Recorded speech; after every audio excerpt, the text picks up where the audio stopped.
আসসালামু আলাইকুম প্রাণপ্রিয় শিক্ষার্থীরা, আশা করি তোমরা সবাই ভালো আছো। তো আজকে আমাদের আলোচ্য বিষয় হলো পদার্থবিজ্ঞান দ্বিতীয় পত্র তৃতীয় অধ্যায় চলতরিৎ।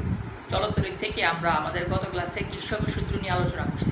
তো আজকে আমরা এই যে কির্শফের সূত্রের যে গাণিতিক সমস্যা আছে, এই গাণিতিক সমস্যা নিয়ে আলোচনা করব। তো চলো আমরা শুরু করি কির্শফের সূত্রের গাণিতিক সমস্যা। যেমন আমি এখানে একটা উদ্দীপক চিত্র এঁকে রাখছি, দেখো তোমরা যে এখানে দুইটা কোষ এখানে সমান্তরালে যুক্ত। এই কোষের তড়িৎচালক শক্তি E1 1.5 ভোল্ট, দ্বিতীয় কোষের তড়িৎচালক শক্তি E2 2 ভোল্ট। প্রথম কোষের অভ্যন্তরীণ রোধ দেওয়া আছে 0.3 ওহম, দ্বিতীয় কোষের অভ্যন্তরীণ রোধ দেওয়া আছে 0.1 ওহম। আচ্ছা, এই দুইটা কোষ এখানে সমান্তরালে যুক্ত। এই দুইটা কোষের সাথে 10 ওহম মানের একটা বহিস্থ রোধ শ্রেণীতে যুক্ত আছে। আর এর মধ্যে দিয়ে কারেন্ট I1 বের হচ্ছে, এর মধ্যে দিয়ে কারেন্ট I2 বের হচ্ছে, দুইটা আবার এই বিন্দুতে মিলিত হয় I হয়ে বের হচ্ছে, এখান দিয়ে আবার I কারেন্ট প্রবেশ করতেছে। আচ্ছা, এটা হলো আমার চিত্র। তো আমার প্রশ্নে কি বললো? আমার প্রশ্নে বললো যে প্রশ্ন একটাই, এটা কোনো উদ্দীপক না, সরাসরি একটা প্রশ্ন, এই চিত্রের একটা প্রশ্ন। বলল যে বর্তনীর রোধের মধ্য দিয়ে তড়িৎ প্রবাহের মান কত হবে। অর্থাৎ বর্তনীর রোধ বলতে এই রোধটার কথা বলা হয়েছে, এই বহিস্থ রোধের কথা বলা হয়েছে। আমাদের এখানে বহিস্থ রোধ কত? বহিস্থ রোধ হলো 10 ওহম। তাহলে এই 10 ওহম রোধের মধ্য দিয়ে তড়িৎ প্রবাহ কত? কির্শফের সূত্রের সাহায্যে বের করো। আমরা কিন্তু অন্য সূত্রের সাহায্যে বের করলে হবে না। আমাদের প্রশ্নে বলে দিছে বর্তনীর রোধের মধ্য দিয়ে তড়িৎ প্রবাহের মান কত, কির্শফের সূত্রের সাহায্যে বের করো। তাহলে আমাদেরকে কির্শফের সূত্র ব্যবহার করতে হবে। তো আমরা জানি কির্শফের হলো দুইটা সূত্র। প্রথমটা হলো সামেশন অফ I = 0, এটা ব্যবহার করতে হয় জংশন বিন্দুতে বা সংযোগ বিন্দুতে, প্রথম সূত্র। আর দ্বিতীয় সূত্র হলো summation of IR = summation of E, এটা ব্যবহার করা হয় একটা বদ্ধ লুপের মধ্যে। তো আসো আমরা এখন এই চিত্রের মধ্যে বিভিন্ন অংশে কির্শফের প্রথম সূত্র এবং দ্বিতীয় সূত্র আমরা প্রয়োগ করি। যেমন আমরা যদি এখানে এ বিন্দুতে কির্শফের প্রথম সূত্র প্রয়োগ করি, কোন বিন্দুতে? এ বিন্দুতে। এ বিন্দু একটা জংশন বিন্দু। জংশন বিন্দু কেন? আমি গত ক্লাসে বলছি 3 বা 3-এর অধিক রাস্তা বা পরিবাহী বা তার যে বিন্দুতে মিলিত হয় সেই বিন্দুটাকে বলা হয় জংশন। তাহলে এই যে দেখো, একটা কারেন্ট আসতেছে I1 আর একটা কারেন্ট আসতেছে I2 এ বিন্দুতে। তাহলে এ বিন্দু থেকে বের হচ্ছে কত? I বের হচ্ছে। তার মানে এ বিন্দু হলো একটা জংশন। তাহলে আমরা এ বিন্দুতে কারশেফের বা কির্শফের প্রথম সূত্র প্রয়োগ করে পাই। আচ্ছা, তাহলে আমাদের লেখাটা কি হবে? আমাদের লেখাটা হবে যে এ বিন্দুতে কির্শফের প্রথম সূত্র প্রয়োগ করি। তাহলে আমরা এ বিন্দুতে যদি কির্শফের প্রথম সূত্র প্রয়োগ করি, খেয়াল করো এ বিন্দুতে I1 প্রবেশ করতেছে, I2 প্রবেশ করতেছে। আমরা বলছিলাম যে যেগুলি সংযোগ বিন্দুতে প্রবেশ করে এটাকে যদি প্লাস ধরি, যেগুলি বের হয় সেটাকে মাইনাস ধরবো। আবার যেগুলি প্রবেশ করে এটাকে যদি মাইনাস ধরি, যেগুলি বের হয়, যেই কারেন্টগুলি বের হয় সেটাকে প্লাস ধরতে পারি, এটা আমাদের ইচ্ছা। তাহলে যেই কারেন্টগুলি প্রবেশ করতেছে এটাকে আমরা প্লাস ধরতেছি এখানে, আর যেটা বের হচ্ছে সেটাকে মাইনাস ধরবো। তাহলে I1 এবং I2 প্রবেশ করতেছে, তাহলে I1 এবং I2 কে প্লাস ধরবো, I বের হচ্ছে, তাহলে I কে আমরা কি ধরবো? মাইনাস ধরবো। তাহলে আমরা কি লিখতে পারি? আমরা লিখতে পারি এ বিন্দুতে কারশেফের প্রথম সূত্র প্রয়োগ করি। তাহলে আমরা লিখতে পারি I1 plus I2 minus I equal হলো 0। তাই যেহেতু I1 এবং I2 কারেন্ট প্রবেশ করছে, এই দুইটাকে প্লাস ধরছি, I যেহেতু বের হয়েছে এটাকে মাইনাস ধরছি। চাইলে আমরা উল্টাটাও ধরতে পারতাম। তো এখান থেকে আমরা কি লিখতে পারি? এখান থেকে আমরা লিখতে পারি যে I2 এর মান যদি আমরা বের করি, I2 equal I minus I1। এটা আমাদের পরবর্তীতে কাজে লাগবে। আমরা একটা এক নং সমীকরণ লিখে এটাকে রেখে দিলাম, পরবর্তীতে এটা আমাদের কাজে লাগবে। তো খেয়াল করো এখান থেকে আমরা কি পেলাম? I2 equal I minus I1। তাহলে দেখো আমরা বিন্দুতে প্রয়োগ করছি, অর্থাৎ জংশনে প্রয়োগ করছি আমরা কারশেফের প্রথম সূত্র। এখন আসো প্রয়োগ করব দ্বিতীয় সূত্র। আমরা একটা লুপ বিবেচনা করি। যেমন মনে করো আমরা A B C D A লুপে কারশেফের দ্বিতীয় সূত্র প্রয়োগ করি। অর্থাৎ এইভাবে আমরা একটা লুপ বিবেচনা করতেছি। এইভাবে দেখো, এই যে একটা লুপ বিবেচনা করতেছি, এই যে লুপটা আমরা ক্লকওয়াইজ বিবেচনা করছি, অর্থাৎ ঘড়ির কাঁটার দিকে বিবেচনা করছি। খেয়াল করো, এই একটা লুপ আমরা বিবেচনা করছি। লুপটার নাম কি? A B C D A। এই লুপে কারশেফের দ্বিতীয় সূত্র প্রয়োগ করি। তাহলে আমাদের লেখাটা কি হবে? লেখাটা হবে A B C D A লুপে কির্শফের দ্বিতীয় সূত্র প্রয়োগ করে পাই। কিরশফের দ্বিতীয় সূত্র, কিরশফের দ্বিতীয় সূত্র প্রয়োগ করে পাই, প্রয়োগ করি। আচ্ছা, তাহলে এ বি সি ডি এ লুপে যদি কিরশফের দ্বিতীয় সূত্র প্রয়োগ করি, দ্বিতীয় সূত্র কি? Summation of I R equal summation of E. আচ্ছা, চিহ্নের কথা কি? যে সকল তড়িৎ লুপের মধ্য দিয়ে ক্লকওয়াইজ প্রবাহিত হয় সেটাকে যদি পজিটিভ ধরি, যেটা অ্যান্টি ক্লকওয়াইজ প্রবাহিত হবে সেটাকে নেগেটিভ ধরবো।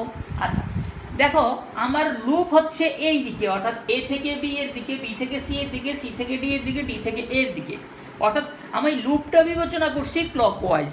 কিন্তু লুপের মধ্যে আমার এই এ বি সি ডি লুপের মধ্যে I1 কারেন্ট প্রবাহিত হচ্ছে অ্যান্টি ক্লকওয়াইজ। দেখো, এটা যদি ক্লকওয়াইজ হয় এটা হচ্ছে অ্যান্টি ক্লকওয়াইজ, অর্থাৎ ঘড়ির কাঁটার বিপরীতে। ক্লকওয়াইজ মানে ঘড়ির কাঁটার দিকে। আমি লুপ বিবেচনা করছি ক্লকওয়াইজ, আমি চাইলে অ্যান্টি ক্লকওয়াইজও বিবেচনা করতে পারতাম, আমি বিবেচনা করছি ক্লকওয়াইজ, কিন্তু লুপে কারেন্ট প্রবাহিত হচ্ছে অ্যান্টি ক্লকওয়াইজ। আমি বলছি ক্লকওয়াইজটাকে যদি পজিটিভ ধরি, অ্যান্টিটাকে নেগেটিভ ধরবো। তাহলে আমরা যেহেতু ক্লকওয়াইজকে পজিটিভ ধরতেছি, অ্যান্টি নেগেটিভ, তাহলে I1 নেগেটিভ হবে। এখন I1 কার মধ্যে দিয়ে যাচ্ছে? কোন রোধের মধ্যে দিয়ে যাচ্ছে? অভ্যন্তরীণ রোধের মধ্যে দিয়ে যাচ্ছে। I1 যাচ্ছে R1 এর মধ্যে দিয়ে, তার মানে এই I1 ইন্টু R1 এটা হবে নেগেটিভের মান। তাহলে আমরা কি লিখবো? আমরা লিখবো এখানে মাইনাসের I1 ইন্টু R1। আচ্ছা, এবার আসো এই যে I2টা দেখো, এ বি সি ডি লুপের মধ্যে I2'র দিক ঘড়ির কাঁটার দিকে, অর্থাৎ ক্লকওয়াইজ। তার মানে এই I2টাকে আমরা পজিটিভ বিবেচনা করব। এই I2 কার মধ্য দিয়ে যাচ্ছে? অভ্যন্তরীণ রোধ R2 এর মধ্য দিয়ে যাচ্ছে, তাহলে I2 ইন্টু R2 এটা হবে পজিটিভ। তাহলে আমরা লিখতে পারি প্লাসের I2 ইন্টু R2। তাহলে আমাদের প্রথম অংশ শেষ, অর্থাৎ বাম অংশ শেষ। বাকি রইল কি? Summation of E. Summation of E, দেখো আমার এই লুপের মধ্যে তড়িৎ চালক শক্তি আছে কয়টা? দুইটা, একটা হলো E1, একটা হলো E2। যে সকল কোষ ক্লকওয়াইজ তড়িৎ পাঠানোর চেষ্টা করে সেটাকে যদি পজিটিভ ধরি, যেটা অ্যান্টি ক্লকওয়াইজ পাঠানোর চেষ্টা করে সেটাকে ধরবো নেগেটিভ। আমরা চাইলে উল্টাটাকেও ধরতে পারি। তো আমরা সাধারণত জানি তড়িৎ প্রবাহিত হয় কোষের উচ্চ বিভব থেকে নিম্ন বিভবের দিকে। দেখো, আমাদের এটা হলো ধনাত্মক প্রান্ত পাত, এটা হলো ঋণাত্মক পাত। এই ধনাত্মকটা হলো উচ্চ বিভব, ঋণাত্মকটা হলো নিম্ন বিভব। তাহলে এই কোষ যদি তড়িৎ পাঠায় বা পাঠানোর চেষ্টা করে, তাহলে কোন দিকে পাঠাবে? এই দিকে পাঠাবে, উচ্চ বিভব থেকে নিম্ন বিভবের দিকে তা পাঠাবে। তাহলে এই দিকটা আমার এই লুপের মধ্যে হবে অ্যান্টি ক্লকওয়াইজ। যেহেতু এই দিকটা আমার লুপের মধ্যে অ্যান্টি ক্লকওয়াইজ হচ্ছে, অতএব আমি E1কে কি ধরবো? E1কে আমরা মাইনাস ধরবো। তার মানে আমরা E1টাকে এখানে বিবেচনা করব মাইনাসের E1। তাহলে মাইনাসের E1। এখন আসো, আমার এখানে আরেকটা তড়িৎ চালক শক্তি আছে। এই তড়িৎ চালক শক্তিটাও, অর্থাৎ কোষ আছে, এই কোষটাও কিন্তু উচ্চ বিভব থেকে নিম্ন বিভবের দিকে কারেন্ট পাঠাবে। তাহলে এটা যদি উচ্চ বিভব হয়, এটা হচ্ছে নিম্ন বিভব।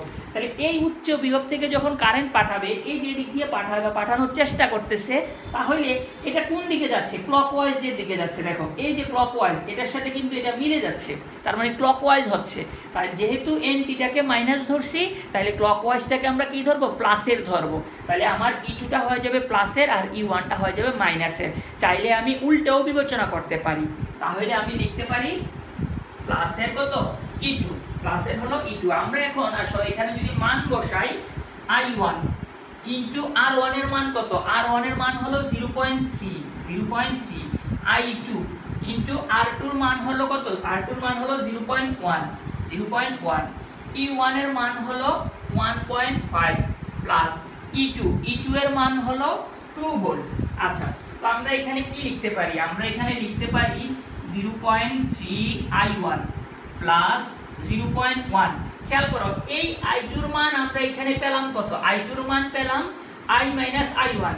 এই মান 1 নং থেকে এই মান এনে I2 এর মধ্যে বসাই দিব। আমরা প্রয়োজনে সাইড নোটে লিখে দিব। তাহলে I2 এর পরিবর্তে লিখতে পারি আমরা I মাইনাস I1। এইখানে হলো আমাদের মাইনাসের 0.5, প্লাস মাইনাস করাতে। আচ্ছা, এখন আমাদের মান কি হবে? এখন আমাদের মাইনাসের হবে না, এটা হবে প্লাসের, যেহেতু এই 2 বড়, যেহেতু এই 2 এর মান পজিটিভটা মান বড়। তাহলে আমরা লিখব কি? আমরা লিখব 0.3 I1 plus 0.1 I minus 0.1 I1 equal 0.5। তাহলে আমার 0.3 এটা মাইনাসের আছে, এখানে মাইনাস বসবে, এখানে মাইনাস বসবে। তাহলে আমাদের এখানে 0.3 মাইনাসের, 0.1 মাইনাসের I1, তাহলে এই মানগুলি হয়ে যাবে কত? আমরা লিখতে পারি এভাবে 0.1 I মাইনাস 0.4 I1 ইকুয়াল 0.5। তাহলে 0.1 I মাইনাস 0.4 I1 মাইনাস 0.5, এটাকে আমরা দিয়ে দিলাম 2 নং সমীকরণ। অর্থাৎ এই আমরা প্রথমে I2টাকে ভেঙে I R I1 A convert করলাম, তাহলে এইখানে I আর I1 আমরা রাখলাম, তাহলে এটাকে আমরা 2 নং সমীকরণ দ্বারা প্রকাশ করতে পারি। এখন খেয়াল করো, এখন আমরা আরেকটা লুপ বিবেচনা করব। এই লুপটা হবে মনে করো A B E F A loop, অর্থাৎ A B E F A লুপে কার্শফের দ্বিতীয় সূত্র প্রয়োগ করে পাই। আমি কিন্তু চাইলে A D C E F A এই লুপটাও বিবেচনা করতে পারতাম, এটা কিন্তু আমাদের একান্ত ইচ্ছা, আমি কোন লুপটা নিয়ে কাজ করবো এটা আমাদের ইচ্ছা। তাহলে আমরা নিছি কোনটা? A B E F A, অর্থাৎ A B E F A এই লুপে কির্শফের দ্বিতীয় সূত্র প্রয়োগ করে পাই। অর্থাৎ এই লুপে কির্শফের দ্বিতীয় সূত্র, কোন সূত্র প্রয়োগ করতেছি? দ্বিতীয় সূত্র প্রয়োগ করে পাই। এই লেখাটা আমরা লিখে দিব। এখন দেখো A থেকে B তে এই লুপের মধ্য দিয়ে, এই অংশের মধ্য দিয়ে কোন কারেন্ট যাচ্ছে? I1 যাচ্ছে। আচ্ছা, আমরা যে লুপটা নিছি এই লুপটা কিন্তু মূলত ক্লকওয়াইজ লুপ। এই যে এই লুপটা নিছি আমরা, এই লুপটা কিন্তু মূলত ক্লকওয়াইজ লুপ, অর্থাৎ ঘড়ির কাঁটার দিকে। তাহলে এই লুপের মধ্যে দেখো এই যে I1 কারেন্টটা প্রবাহিত হচ্ছে, এটা কি ক্লকওয়াইজ না অ্যান্টি ক্লকওয়াইজ হচ্ছে? এইটা কিন্তু অ্যান্টি ক্লকওয়াইজ হচ্ছে, তাহলে এটাকে আমরা মাইনাস বিবেচনা করব। I1 যাচ্ছে কার মধ্য দিয়ে? I1 যাচ্ছে R1 এর মধ্য দিয়ে, তার মানে কি হবে? মাইনাসের I1 R1, মাইনাসের I1 R1। এরপরে আসো A B E F, EF এর মধ্য দিয়ে কোন কারেন্ট প্রবাহিত হচ্ছে? I কারেন্ট প্রবাহিত হচ্ছে। ক্লকওয়াইজ না অ্যান্টি ক্লকওয়াইজ? দেখো আমার এই দিকটা হচ্ছে ক্লকওয়াইজের দিক, এই দিকটা হচ্ছে ক্লকওয়াইজের দিক, তাহলে এই যে I কারেন্টটা প্রবাহিত হচ্ছে এটা হচ্ছে অ্যান্টি ক্লকওয়াইজ, তাহলে এটাও মাইনাস হবে। এই I কারেন্ট কত রোধের মধ্য দিয়ে যাচ্ছে? R রোধের মধ্য দিয়ে যাচ্ছে, তার মানে হবে মাইনাসের I ইনটু R। আচ্ছা, এখন আসো এই লুপের মধ্য দিয়ে তড়িৎ চালক শক্তি বা কোষ আছে কিনা? কয়টা আছে? একটা কোষ আছে, A B E F A। এই লুপে তড়িৎ চালক শক্তি বা কোষ মাত্র একটা, E1। এখন এই কোষটা তড়িৎ পাঠায় কোন দিকে? আমরা জানি তড়িৎ পাঠাবে উচ্চ বিভব থেকে নিম্ন বিভবের দিকে, তাহলে উচ্চ বিভব ধনাত্মক পাত, নিম্ন বিভব ঋণাত্মক পাত। সে যদি কারেন্ট পাঠানোর চেষ্টা করে সে এই দিকে পাঠাবে, এই দিকে যদি পাঠায় এটা হবে কি? Anti clockwise. কিন্তু আমার লুপ কি? ক্লকওয়াইজ। ক্লকওয়াইজটাকে প্লাস ধরলে এন্ট্রিটা হবে মাইনাস, তাহলে আমরা E1 কে কি ধরবো? প্লাস না মাইনাস? মাইনাস ধরবো। তাহলে আমরা লিখবো এখানে কি? মাইনাসের E1। এখন আসো আমরা যদি এখানে মান বসাই, মাইনাসের I1, R1 এর মান হলো 0.3, মাইনাসের I এর মান I, তাহলে R এর মান কত? R এর মান হলো 10 ইকুয়াল মাইনাসের 1.5। আচ্ছা, আমরা এটাকে মাইনাস দ্বারা গুণ করে দেই উভয় পাশে, তাহলে 0.3 প্লাসের 10I ইকুয়াল 1.5। আচ্ছা, এখন এটাকে আমরা একটা সমীকরণ দিয়ে দিলাম, 3 নং সমীকরণ।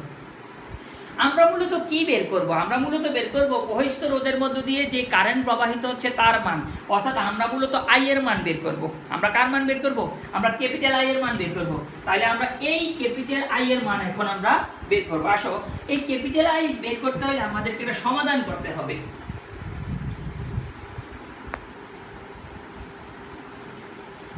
যেমন মনে করো এইখানে আমাদের সমীকরণটা আছে 2 নং সমীকরণটা কি আছে? 0.1I মাইনাস 0.4 I1 ইকুয়াল হলো 0.5।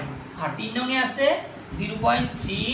আচ্ছা, 0.3 এখানে I1 আছে, এখানে আছে I1 0.3 I1 10I। হ্যাঁ ঠিক আছে। আবার তাহলে 0.3 I1 প্লাস 10I ইকুয়াল হলো 1.5। এই সমীকরণটা হলো 2 নং সমীকরণ, এই সমীকরণটা হলো 3 নং সমীকরণ। আচ্ছা, 0.3 I1 প্লাস 10I। আচ্ছা, এখন আমরা কি করব? খেয়াল করো একটু, আমরা মূলত কার মান বের করব? আমরা মূলত হচ্ছে এই I এর মান বের করব। আমরা যদি এই I এর মান বের করতে চাই, আমাদেরকে অতিরিক্ত কি আছে? এই দুইটা সমীকরণের মধ্যে অতিরিক্ত I1 আছে। এই I1টাকে আমাদেরকে বাদ দিতে হবে। এই I1টাকে যদি বাদ দেই তাহলে আমি এখান থেকে কি বের করতে পারবো, আমি এখান থেকে I বের করতে পারবো।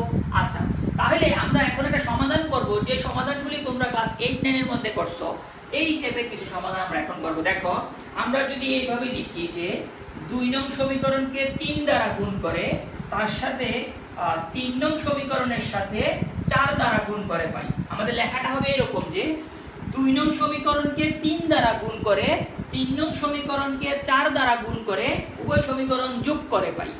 তার মানে আমরা এইভাবে লিখব। এখন আসো, আমরা যদি 2 নংকে 3 দ্বারা গুণ করি তাহলে আমাদের কত হয়? এটাকে 3 দ্বারা গুণ করলে হবে 0.3i, 3 দ্বারা গুণ করলে হবে 1.2i1, 3 দ্বারা গুণ করলে হবে 1.5 2 নংকে। আর 3 নংকে কত দ্বারা গুণ করব? 4 দ্বারা, তাহলে এটা হবে 1.2i1, এটা হবে কত? 4 দশে 40i, এটা হবে 1.5, তার মানে হবে 6। আচ্ছা, যোগ করে পাই। এখন আমরা এটাকে যোগ করব, তাহলে আমরা যদি যোগ করি কি দাঁড়াবে? 1.2i1 1.2i1, এটা হলো মাইনাসে, এটা প্লাসে, এটা বাদ যাবে, তাহলে বাকি রইল কত? 40 আর 3, তার মানে 40.3i ইকুয়াল 7.5। আমরা মূলত i এর মান বের করব, তাহলে i ইকুয়াল 7.5 ডিভাইডেড বাই 40.3, তাহলে 7.5 ডিভাইডেড বাই 40.3 আমাদের মান চলে আসবে 0.1861 এম্পিয়ার। তাহলে খেয়াল করো, আমরা কিন্তু এখান থেকে কার মান বের করছি? আমরা এখান থেকে i এর মান বের করছি। আমাদের প্রশ্নে কি বলছে? আমাদের প্রশ্নে বলছিল যে বর্তনী রোধের মধ্য দিয়ে তড়িৎ প্রবাহের মান কত কিরশফের সূত্রের সাহায্যে মানে নির্ণয় করতে বলছে। তো এখন বর্তনী রোধ কত, আর এর মধ্য দিয়ে কোন কারেন্ট যাচ্ছে? I যাচ্ছে। তাহলে I এর মান আমরা কত পেলাম? এখানে I এর মান আমরা পেলাম হচ্ছে 0.1861 এম্পিয়ার। তার মানে আমরা খুব সহজেই বলতে পারি যে বর্তনীর রোধের মধ্য দিয়ে কত 0.1861 এম্পিয়ার কারেন্ট প্রবাহিত হচ্ছে। ধন্যবাদ।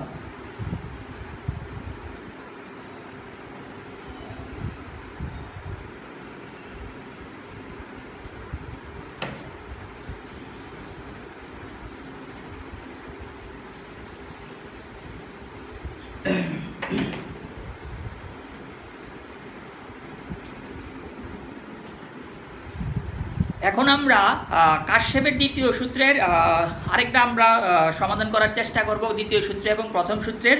চলো আমরা শুরু করি। আমরা একটা যদি উদ্দীপক আঁকি, এখানে চিত্রটা এরকম হবে।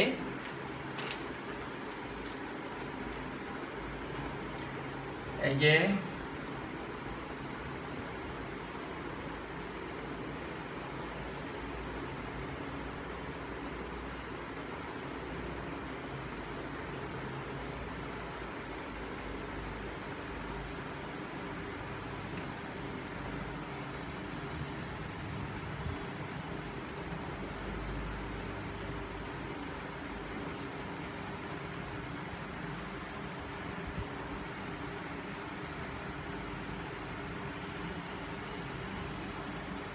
খেয়াল করো কি বলছে এখানে। এইখানে দুইটা রোধ আছে, R1 এবং R2 পরস্পর সমান্তরালে।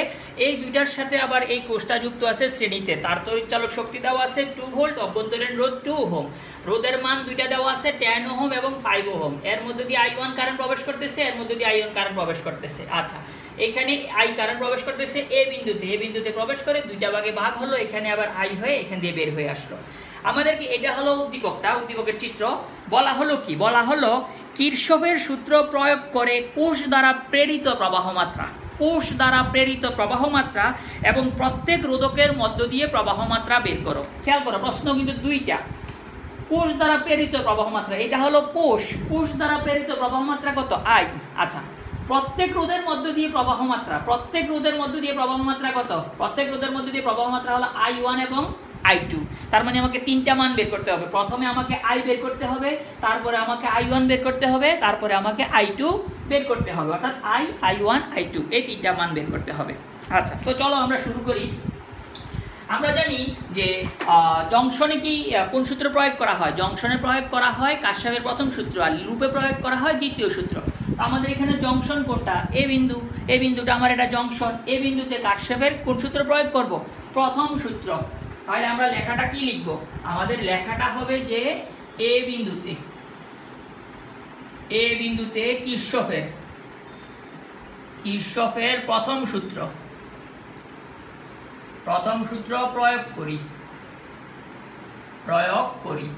তাহলে আমরা এ বিন্দুতে যদি কিরশফের প্রথম সূত্র প্রয়োগ করি, খেয়াল করো এ বিন্দুতে প্রবেশ করতেছে কি, আই প্রবেশ করতেছে, এটাকে প্লাস ধরলে I1 এবং I2 বের হচ্ছে সংযোগ বিন্দু থেকে, তাহলে এই দুটাকে মাইনাস ধরবো, তাহলে I minus I1 minus I2 equal 0। এখান থেকে আমরা লিখতে পারি I equal I1 plus I2, এটাকে আমরা একটা সমীকরণ দিয়ে দিলাম। তাহলে জংশন বিন্দুতে আমরা কারশ্যাফের প্রথম সূত্র প্রয়োগ করলাম, যে কারেন্টটা জংশনে প্রবেশ করছে এটাকে প্লাস ধরছি, যে দুইটা কারেন্ট বের হয়েছে এটাকে মাইনাস বিবেচনা করছি। এবার আসো আমরা লুপে দ্বিতীয় সূত্র প্রয়োগ করব। আমরা একটা লুপ বিবেচনা করি A B C D A, অর্থাৎ এইভাবে আমরা একটা লুপ বিবেচনা করতেছি, অর্থাৎ ক্লকওয়াইজ একটা লুপ বিবেচনা করতেছি। আমরা কিন্তু চাইলে এন্টি ক্লকওয়াইজও বিবেচনা করতে পারতাম, তাহলে আমাদের লেখাটা কি হবে A B C D A লুপে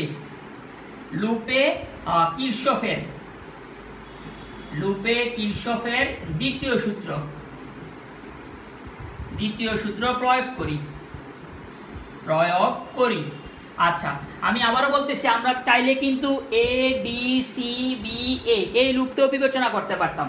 খেয়াল করো আমরা যদি দ্বিতীয় সূত্র প্রয়োগ করি, ক্লকওয়াইজ কারেন্ট প্রবাহিত হলে যদি প্লাস ধরি, এন্টি ক্লকওয়াইজটাকে মাইনাস ধরবো। এই যে I1 এই কারেন্টটা কিন্তু লুপের মধ্য দিয়ে ক্লকওয়াইজ প্রবাহিত হচ্ছে, তাহলে I1টা প্লাসের হবে। I1 কার মধ্য দিয়ে যাচ্ছে, R1 এর মধ্য দিয়ে যাচ্ছে, তার মানে I1 R1 এটা প্লাসের হবে। আচ্ছা, এই যে I2 কার মধ্য দিয়ে যাচ্ছে, R2 এর মধ্য দিয়ে যাচ্ছে, I2 কিন্তু এন্টি ক্লকওয়াইজ অর্থাৎ ঘড়ির কাঁটার বিপরীতে যাচ্ছে, তার মানে I2টা হবে মাইনাসের, তার মানে হবে মাইনাসের I2 R2। আচ্ছা, এখন খেয়াল করো আমাদের এইখানে আমাদের এই যে লুপের মধ্যে A B C D A এই লুপের মধ্যে কিন্তু কোনো কোষ নাই, অর্থাৎ কোনো তড়িৎচালক শক্তির উৎস নাই। আমরা জানি কোনো লুপে যদি কোনো তড়িৎচালক শক্তির উৎস না থাকে তাহলে সামেশন অফ ই এর মান হয় 0, অর্থাৎ আমরা এখানে কত লিখতে পারবো, আমরা এখানে 0 লিখতে পারবো। এখন আসো আমরা যদি মান বসাই, আমাদের I1 R1 এর মান কত, R1 এর মান হলো 5 প্লাস মাইনাস I2 R2 এর মান কত, R2 এর মান হলো 10 ইকুয়াল 0। তাহলে আমরা এখানে কত লিখতে পারি, আমরা লিখতে পারি যে 5I1 ইকুয়াল 10 I2, আমরা এটা লিখতে পারি। তাহলে আমরা এখান থেকে লিখতে পারি কত, I1 ইকুয়াল 2I2, এটা আমরা 2 নং সমীকরণ দিয়ে রেখে দিলাম। I1 ইকুয়াল হলো 2I2। আচ্ছা, এটা আমাদের পরবর্তীতে কাজে আসবে। এখন আসো আমরা যদি আরেকটা লুপ বিবেচনা করি, আরেকটা লুপ বিবেচনা করব হচ্ছে A B E F A, অর্থাৎ এই যে এই লুপটা বিবেচনা করছি আমরা কিন্তু চাইলে উল্টেও বিবেচনা করতে পারতাম, A F E B E B A আমরা এইভাবেও বিবেচনা করতে পারতাম। আবার আমরা চাইলে কিন্তু A D C E F A আমরা এই লুপটাও কিন্তু বিবেচনা করতে পারতাম, এটা আমাদের ইচ্ছা।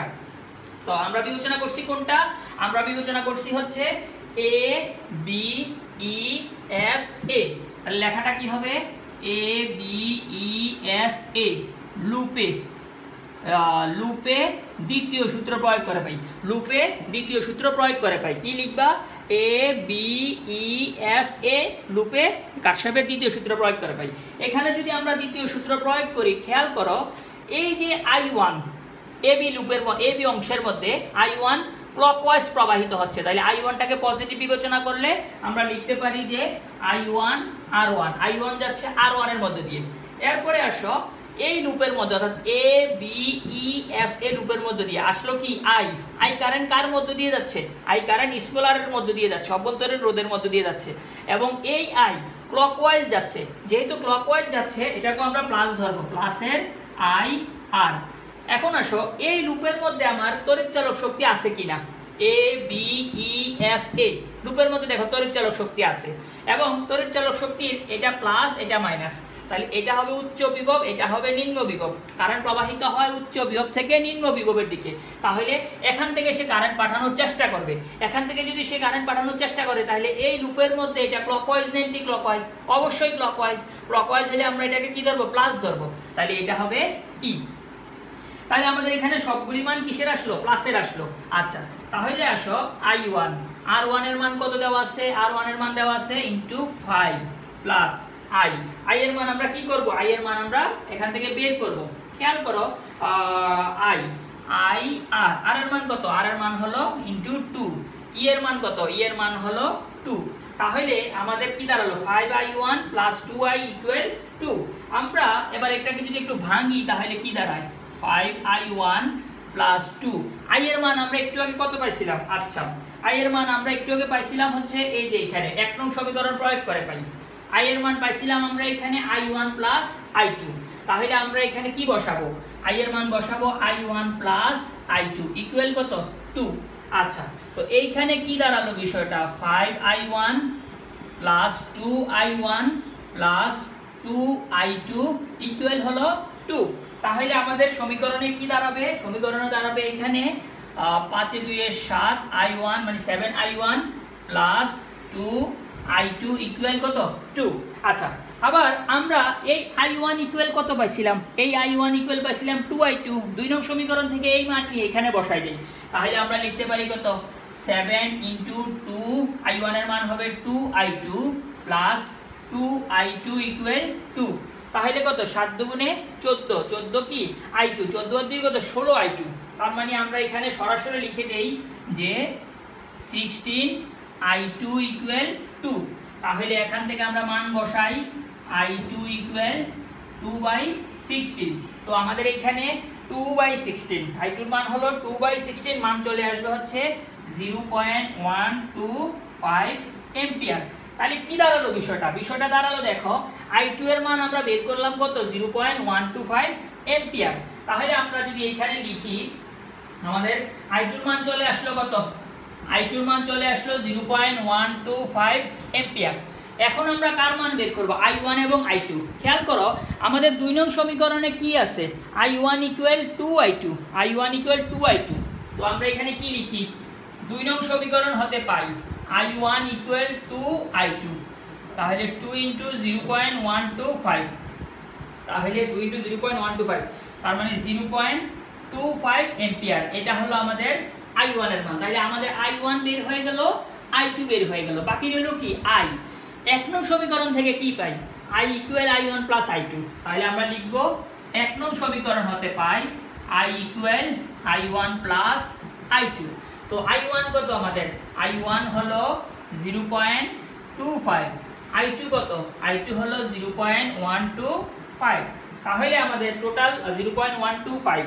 আচ্ছা i1 মান হলো আমাদের 0.25। আচ্ছা i1 এর মান হলো 0.25। আচ্ছা i2 এর মান কত পেলাম আমরা, i2 এর মান পেলাম হলো 0.125। তাহলে 0.25 এবং হলো 0.125 তার মানে 0.375 এম্পিয়ার। এটা হলো আমাদের i এর মান। তাহলে আমরা এখান থেকে i1 বের করছি, i2 বের করছি, i বের করছি। তাহলে i হলো কি, i হলো কোষ দ্বারা প্রেরিত প্রবাহ। i1 এবং i2 কি, i1 এবং i2 হলো প্রত্যেকটি রোধের মধ্য দিয়ে যে পরিমাণ তড়িৎ প্রবাহিত হয় তার মান। তাহলে আমাদের এটা অ্যানসার, এটা অ্যানসার, আর হলো এটা অ্যানসার। ধন্যবাদ।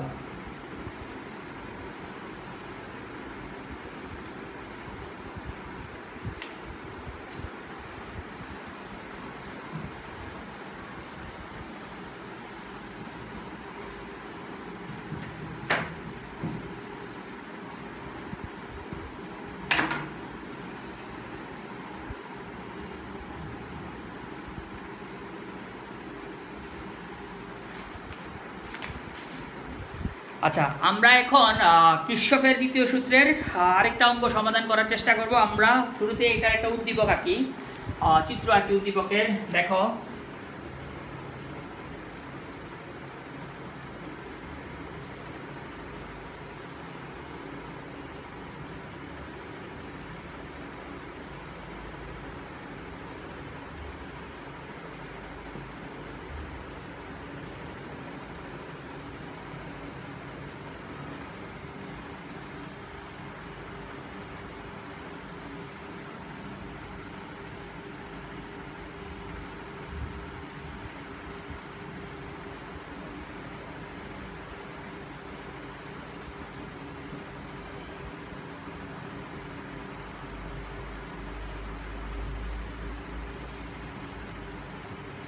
আচ্ছা দেখো এখানে 3টা রোধ দেওয়া আছে, তারপরে কি দেওয়া আছে, তারপরে এখানে তড়িৎ চালক শক্তি দেওয়া অর্থাৎ কোষ দেওয়া আছে 10 ভোল্ট, এখানে একটা কোষ দেওয়া আছে 30 ভোল্ট, আর একটা সার্কিটের নামকরণ করা হয়েছে এখানে A B C D E F, এখানে আর একটা রোধ দেওয়া আছে।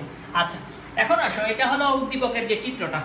প্রশ্নে কি বলছে? প্রশ্নে বলছে কির্শফের সূত্র ব্যবহার করে 200 ওহম রোধের মধ্য দিয়ে তড়িৎ প্রবাহ, 200 ওহম রোধের মধ্যে দিয়ে তড়িৎ প্রবাহ এবং এর দুই প্রান্তের বিভব পার্থক্য নির্ণয় করো। খেয়াল করো 200 ওহম কোনটা? 200 ওহম হলো এইটা, অর্থাৎ আর্থির মধ্য দিয়ে যে পরিমাণ কারেন্ট প্রবাহিত হয় সেটা বের করতে বলছে। আর্থির মধ্য দিয়ে কারেন্ট প্রবাহিত হয় কত? আই কারেন্ট প্রবাহিত হয়, তার মানে আমাদেরকে আই এর মান বের করতে বলছে এবং এর দুই প্রান্তের বিভব পার্থক্য অর্থাৎ ভি এর মান বের করতে বলছে। তাহলে আমার এখানে প্রশ্ন হলো দুইটা, প্রথমে আর্থির মধ্য দিয়ে যে পরিমাণ কারেন্ট প্রবাহিত হয় সে অর্থাৎ আই বের করতে হবে এবং এর দুই প্রান্তের বিভব পার্থক্য অর্থাৎ ভি বের করতে হবে। তো চলো আমরা শুরু করি।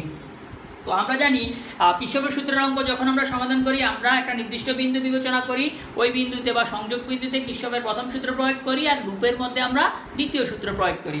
তো আমাদের একটা জংশন বিন্দু ধরে নিলাম আমরা বি বিন্দু, তো বি বিন্দুতে আমরা কির্শফের প্রথম সূত্র প্রয়োগ করব। বি বিন্দুতে দেখো I1 কারেন্ট প্রবেশ করতেছে, I2 কারেন্ট প্রবেশ করতেছে, এই কারেন্টটা হলো I1, এই কারেন্টটা হলো I2। তাহলে বি বিন্দুতে I1 প্রবেশ করতেছে প্লাস ধরবো, I2 প্রবেশ করতেছে প্লাস ধরবো, I বের হচ্ছে তাহলে আমরা মাইনাস ধরবো, চাইলে আমরা উল্টাটাও ধরতে পারি। তাহলে আমাদের লেখাটা কি হবে? লেখাটা হবে বি বিন্দুতে, কোন বিন্দুতে? বি বিন্দুতে প্রথম সূত্র, বি বিন্দুতে এই যে বি বিন্দুতে লেখাটা হবে বি বিন্দুতে কির্শফের প্রথম সূত্র প্রয়োগ করে পাই। তাহলে I1 প্রবেশ করতেছে প্লাস, I2 প্রবেশ করতেছে প্লাস, আচ্ছা আর কে আই বের হচ্ছে মাইনাসের, তার মানে মাইনাসের আই ইকুয়াল 0। এখান থেকে আমরা কি লিখতে পারি? এখান থেকে আমরা লিখতে পারি I2 equal I minus I1, এটাকে আমরা একটা সমীকরণ দিয়ে রাখলাম, এটা আমাদের পরে কাজে আসবে। খেয়াল করো I1 I2 প্রবেশ করতেছে প্লাস, আই বের হচ্ছে মাইনাস, চাইলে উল্টো বিবেচনা করতে পারি। আচ্ছা এখন আসো আমরা একটা লুপে দ্বিতীয় সূত্র প্রয়োগ করব। তো লুপ বিবেচনা করলাম কোনটা? এইটা লুপ বিবেচনা করলাম, ক্লকওয়াইজ লুপ বিবেচনা করছি। দেখো চাইলে কিন্তু আমরা এন্টি ক্লকওয়াইজও বিবেচনা করতে পারতাম, চাইলে আমরা এই ঘড়ির কাঁটার বিপরীতেও বিবেচনা করতে পারতাম। তাহলে লেখাটা কি হবে? এ বি ই এফ এ, লুপে দ্বিতীয় সূত্র প্রয়োগ করে পাই, অর্থাৎ এ বি ই এফ এ লুপে কার্শফের দ্বিতীয় সূত্র প্রয়োগ করে পাই। এখন লুপে যদি দ্বিতীয় সূত্র প্রয়োগ করি, দেখো যে সকল কারেন্ট ক্লকওয়াইজ প্রবাহিত হয় সেটাকে প্লাস ধরলে এন্টিটাকে মাইনাস ধরবো। I1 এই লুপের মধ্যে ক্লকওয়াইজ প্রবাহিত হচ্ছে, কার মধ্য দিয়ে? R1 এর মধ্য দিয়ে, তার মানে পজিটিভ হবে। I1 R1 positive. I প্রবাহিত হচ্ছে কার মধ্য দিয়ে? R3 এর মধ্য দিয়ে, ক্লকওয়াইজ প্রবাহিত হচ্ছে, তার মানে প্লাস হবে, প্লাস I R3। আচ্ছা এই লুপের মধ্যে তড়িৎ চালক শক্তি আছে কিনা? আছে। কত? E1 তড়িৎ চালক শক্তি যদি ক্লকওয়াইজ পাঠানোর চেষ্টা করে প্লাস ধরবো, এন্টি ক্লকওয়াইজ পাঠানোর চেষ্টা করলে মাইনাস ধরবো। আচ্ছা এগুলি গত ক্লাসেও বলা হয়েছে। তাহলে দেখো এটা উচ্চ বিভব, এটা নিম্ন বিভব, কারেন্ট প্রবাহিত হয় উচ্চ বিভব থেকে নিম্ন বিভবের দিকে, তাহলে সে এখান থেকে পাঠানোর চেষ্টা করবে, এখান থেকে যদি কারেন্ট পাঠানোর চেষ্টা করে তাহলে এই লুপের মধ্যে এটা ক্লকওয়াইজ হবে। ক্লকওয়াইজ হলে E1 কে আমরা কি ধরবো? পজিটিভ ধরবো, তাহলে এটাকে আমরা ধরলাম প্লাসের E1। এখন আসো আমরা যদি মান বসাই, R1 এর মান হলো 100, তার মানে I1 ইন্টু 100, R3 এর মান হলো 200, E1 এর মান হলো 10 ভোল্ট। আচ্ছা এখন আসো কি দাঁড়ালো বিষয়টা? বিষয়টা দাঁড়ালো আমরা যদি এটাকে 10 দ্বারা ভাগ করি তাহলে হবে 10I1 প্লাস 20I ইকুয়াল কত? 1। আচ্ছা 10I1 প্লাস 20I ইকুয়াল 1, এটাকে আমরা বিবেচনা করলাম 1 নং সমীকরণ। আচ্ছা এখন সরি এটাকে আমরা বিবেচনা করব 2 নং সমীকরণ, যেহেতু এখানে আমরা 1 নং বিবেচনা করছি। এখন আমরা আরেকটা লুপ বিবেচনা করব, এই লুপটা আমরা বিবেচনা করব এটা, এই যে এটা লুপ, অর্থাৎ ঘড়ির কাঁটার দিকে। আমি আবারও বলতেছি চাইলে এটা এন্টি ক্লকওয়াইজ বিবেচনা করতে পারতাম, চাইলে আমি B E D C B বিবেচনা করতে পারতাম, কিন্তু আমি বিবেচনা করছি B C D E B. তাহলে আমাদের লেখাটা কি হবে? B C D E B, লুপে দ্বিতীয় সূত্র প্রয়োগ করবে, অর্থাৎ বলবো যে B C D E B লুপে কার্শফের দ্বিতীয় সূত্র প্রয়োগ করে পাই। আমরা চাইলে উল্টা লুপও বিবেচনা করতে পারতাম। এখন আসো এই আমি লুপ বিবেচনা করছি ক্লকওয়াইজ, আমার এই লুপের মধ্যে এই কারেন্টটা কিন্তু এন্টি ক্লকওয়াইজ প্রবাহিত হচ্ছে, তার মানে I2 মাইনাসের হবে। I2 কার মধ্য দিয়ে যাচ্ছে? R2 এর মধ্য দিয়ে যাচ্ছে, তার মানে মাইনাসের I2 ইন্টু R2। আচ্ছা এবার আসো এর মধ্যে দিয়ে আবার এই বিসিডি ইবি, এই ইবি এর মধ্যে আরেকটা কারেন্ট প্রবাহিত হচ্ছে। দেখো এই কারেন্টটা কিন্তু এই দিকে আসতেছে, অর্থাৎ এন্টি ক্লকওয়াইজ আসতেছে। তাহলে এই কারেন্টটা হবে কি কোন লুপে? বিসিডিইবি, অর্থাৎ এই লুপের মধ্যে এই আই কারেন্টটা আসতেছে এই দিকে। তাহলে এই দিকে যদি হয় তাহলে এটা হবে এন্টি ক্লকওয়াইজ। এন্টি ক্লকওয়াইজ হলে এটাকে আমরা মাইনাস ধরবো। আই আসতেছে কার মধ্য দিয়ে? R3 এর মধ্য দিয়ে, মাইনাসের আই ইন্টু R3।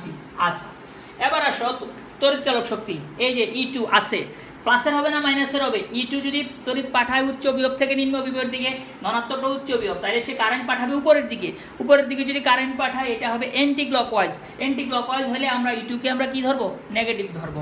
তাহলে এটাকে ধরলাম আমরা মাইনাসের E2। এখন আমরা যদি মান বসাই, আচ্ছা আমাদের এখানে আমরা এটাকে মাইনাস দ্বারা গুণ করে দিই, তাহলে I2 R2 plus I into R3 equal I2। Side note দিয়ে দিব যে উভয় পক্ষকে -1 দ্বারা গুণ করে পাই। এখন I2 ইন্টু R2, তাহলে R2 কত? 150 I2 প্লাস R3 কত? R3 হলো 200 I। E2 কত? E2 হলো 30। আচ্ছা E2 হলো 30। আমরা এখন এটাকে 10 দ্বারা ভাগ করি। 10 দ্বারা যদি ভাগ করে দেই তাহলে 150 I2 প্লাস হলো 20 I ইকুয়াল হলো 3। তাহলে 15 I2 প্লাস 20 I ইকুয়াল 3। এখন আসো এই I2 এর মান এখানে কত পেলাম? 1 নং I2 এর মান পেলাম আমরা I মাইনাস I1। এই 1 নং হতে I2 এর মান এনে এখানে বসাই দিই। আমরা প্রয়োজনে সাইড নোটে লিখে দিবে বলি। তাহলে 15 I2 এর মান পেলাম হচ্ছে আমরা I minus I1 plus 20 I equal হলো 3। তাহলে আমাদের এখানে মান চলে আসবে হচ্ছে 15 I minus 15 I1 plus 20 I equal হলো 3। তাহলে 15 I আর 20 I, তার মানে হবে 35 I। তাহলে এটা হবে 35 I মাইনাস 15 I1 ইকুয়াল হলো 3। তাহলে 35 I মাইনাস 15 I1 ইকুয়াল হলো 3। এটাকে আমরা বিবেচনা করলাম 3 নং সমীকরণ। খেয়াল করো এখানে মূলত একটা সমাধান করা হয়েছে। আমরা কিন্তু পরীক্ষার হলে ভুল করলে কিন্তু এই লাইনটার মধ্যে ভুল করব। আমাদের পরীক্ষার বোঝার বিষয় কিন্তু, অর্থাৎ এই অঙ্কটার বোঝার বিষয় কিন্তু এই লাইন, বাকিগুলি কিন্তু সমাধান। আচ্ছা এখন আমরা কি করব? আমরা মূলত কার মান বের করব? আমরা মূলত I এর মান বের করব। খেয়াল করো আমাদের এই 2 নং সমীকরণে I আছে, এই I। 3 নং সমীকরণে I আছে, এই I। অতিরিক্ত কে আছে? I1 এবং এখানে I1। তাহলে I1 দুইটাকে বাদ দিতে হবে। আচ্ছা তাহলে আমরা যদি সমীকরণগুলিকে এখানে একটু লিখি, 2 নং সমীকরণটা কত আসলো? 2 নং সমীকরণ আসলো 10 I1 প্লাস 20 I ইকুয়াল হলো 1। আর 3 নং সমীকরণ আসলো 35 I মাইনাস 15 I1 ইকুয়াল হলো 3। আচ্ছা 35 I মাইনাস 15 I1 ইকুয়াল 3 আর হলো 15 আর 10 I1। আচ্ছা ঠিক আছে। এখন আসো আমরা মূলত কার মান বের করব? আমরা মূলত এই I এর মান বের করব। এই I আর A বের করব। তাহলে এইখানের I1 এখানের I1 আমরা বাদ দিব। তাহলে বাদ দিতে হলে কি করতে হবে? 2 নং সমীকরণকে আসো 2 নং সমীকরণকে 3 দ্বারা গুণ করব আর 3 নং সমীকরণকে 2 দ্বারা গুণ করে যোগ করব। তাহলে 3 নং সমীকরণকে গুণ করতেছি 2 দ্বারা। খেয়াল করো আমাদের লেখাটা কি হবে? 2 নং সমীকরণকে, এই সমীকরণটা হলো 2 নং আর এই সমীকরণটা হলো 3 নং। 2 নং সমীকরণকে 3 দ্বারা এবং 3 নং সমীকরণকে 2 দ্বারা গুণ করে যোগ করে পাই। তাহলে এটাকে যদি আমরা 3 দ্বারা গুণ করি 3 10 30 I1 আর এরপরে হলো 3 20 60। আচ্ছা 3 দ্বারা 60 I ইকুয়াল হলো 3। তাহলে কি দাঁড়ালো এটা? আচ্ছা এবার আসো 3 নংকে 2 দ্বারা গুণ করলে হবে 70 I। এটাকে যদি 2 দ্বারা গুণ করি মাইনাসের 30 I1 2 দ্বারা, তাহলে হবে 6। আচ্ছা কি করব? যোগ করব। 70 I minus 30 I1 equal 6। 30 I1 মাইনাসের 30 I1 প্লাসের এটা বাদ যাবে। তাহলে এখানে থাকতেছে কত? 70 I 60 I যোগ করতেছি, তার মানে 130 I ইকুয়াল হলো 6 3 9। তাহলে I ইকুয়াল হলো 9/130। তো 9/130 মানে হলো 0.0692 এম্পিয়ার। তাহলে এই I এর মান আমরা পেলাম হলো 0.0692 এম্পিয়ার। খেয়াল করো আমাদেরকে কি বলছে, আমাদেরকে বলছে 200 ওহম রোধের মধ্যে দিয়ে যে কারেন্ট প্রবাহিত হয় তার মান বের করতে। তো 200 ওহমের মধ্যে দিয়ে কোন কারেন্ট প্রবাহিত হয়, আই কারেন্ট প্রবাহিত হয়। এই আই কারেন্টের মান হচ্ছে আমাদের কত, 0.0692 এম্পিয়ার। আমরা কিন্তু চাইলে এই আই এর মান নিয়ে আমরা অন্য সমীকরণগুলির মধ্যে 2 নম্বর 3 নংয়ে বসিয়ে I1 বের করতে পারি, বা আমরা চাইলে I2টা বের করতে পারি। যেহেতু আমাদেরকে বলে নাই I1 এবং I2 বের করতে, আমরা আর বের করব না। তো তোমরা এগুলি বাসায় প্র্যাকটিস করবা যে এখান থেকে I1 বের করা যায় কিনা, I2 বের করা যায় কিনা। আচ্ছা, আমাদের আরেকটা প্রশ্ন বললো এখানে যে বিভব পার্থক্য বের করতে বলছে, অর্থাৎ এই যে এই রোধের দুই প্রান্তের বিভব পার্থক্য বের করতে বলছে। তো বিভব পার্থক্য সমীকরণ খুবই সহজ, V = I/R3। তো I এর মান বের হলো কত, 0.0692। R3 এর মান কত, R3 এর মান হলো, এই R3 এর মান হলো 200। তাহলে এই R3 এর মান আমরা এখানে 200 বসাই দিলে আমাদের V এর মান চলে আসবে হচ্ছে 13.84 ভোল্ট। তাহলে এটা হলো আমাদের অ্যান্সার, এটা হলো আমাদের অ্যান্সার। তো খেয়াল করো এখানে যেই কথাটা বারবার বলতেছি, যদি চিহ্নের কথাটা যদি তুমি ভালোভাবে মনে রাখতে পারো, তোমরা যদি চিহ্নের কথাটা ভালোভাবে মনে রাখতে পারো, কখন প্লাস হবে কখন মাইনাস হবে, তাহলে কিন্তু এই অঙ্ক খুবই সহজ। আর যদি চিহ্নের কথা না মনে রাখতে পারো তাহলে এই অঙ্ক তোমরা মিলাতে পারবে না। পুরো অঙ্কের বোঝার বিষয় হলো এই লাইনগুলি, প্রথম লাইনগুলি, আর বাকি পুরোটা কিন্তু সমাধান, যে সমাধানগুলি আমরা ক্লাস 9, 10 বা 8 এর মধ্যে করে আসছি। তো আমরা চিহ্নের কথাগুলি আমি আজকের ক্লাসে অনেকবার বলছি, আবার আমার এই কৃষ্ণগড় সূত্রের গত ক্লাসের মধ্যে কয়েকবার করে বলা হয়েছে। তোমরা যদি দুইটা ক্লাস খুব ভালোভাবে দেখো তাহলে তোমরা এখানে যে অঙ্কগুলি যেভাবে আসে তোমরা সমাধান করতে পারবা। তো ধন্যবাদ, ভালো থাকো, সুস্থ থাকো, অবশ্যই বাসায় থাকো এবং বিজ্ঞানের সঙ্গে থাকো। ধন্যবাদ।